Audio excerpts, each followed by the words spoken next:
ഉത്തരാഖണ്ഡിൽ ഏകീകൃത സിവിൽ നിയമം ജനുവരി മുതൽ പ്രാബല്യത്തിൽ വരും. നിയമം നടപ്പിലാക്കുന്നതിന് സർക്കാർ തലത്തിൽ തയ്യാറെടുപ്പുകൾ പൂർത്തിയായെന്ന് മുഖ്യമന്ത്രി പുഷ്കർ സിംഗ് ധാമി അറിയിച്ചു. ഏകീകൃത സിവിൽ കോഡ് ബില്ല് നേരത്തെ നിയമസഭ പാസാക്കിയിരുന്നു.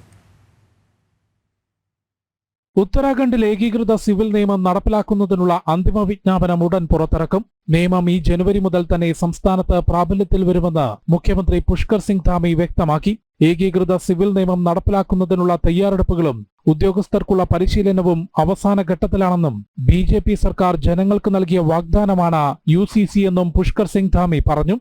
UCC के इसी महीने जनवरी माह में जो हमारा एक्ट बनकर तैयार हो गया है वो लागू होगा. उसके लिए ट्रेनिंग इत्यादि ऐप इत्यादि के काम हैं, वो सब चल रहे हैं और उस पर पूरी तरह से हमारा सभी विभाग अपने अपने स्तर से जिनको काम करना है काम कर रहे हैं. सरलीकरण, समाधान और निस्तारण ये हमारा शुरू से मंत्र रहा है और UCC भी हमारा इसी मंत्र को आगे बढ़ाएगा. ഏകീകൃത സിവിൽ നിയമം നടപ്പിലാക്കുന്നതിനും ചട്ടങ്ങൾ തയ്യാറാക്കുന്നതിനും രൂപീകരിച്ച റൂൾസ് ആൻഡ് ഇംപ്ലിമെന്റേഷൻ കമ്മിറ്റി നേരത്തെ തന്നെ സർക്കാരിന് അന്തിമ റിപ്പോർട്ട് സമർപ്പിച്ചിരുന്നു. വിവാഹം, വിവാഹമോചനം, ഭൂമി കൈമാറ്റം, സ്വത്തുക്കളുടെ പിന്തുടർച്ചാവകാശം എന്നിവയിൽ എല്ലാ പൗരന്മാർക്കും ഒരേ നിയമം ഉറപ്പാക്കുന്നതാണ് ഏകീകൃത സിവിൽ നിയമം. ഉത്തരാഖണ്ഡിന് പുറമെ ഗുജറാത്തും നിയമം നടപ്പിലാക്കുന്നതിനുള്ള നടപടികൾ ആരംഭിച്ചിട്ടുണ്ട്.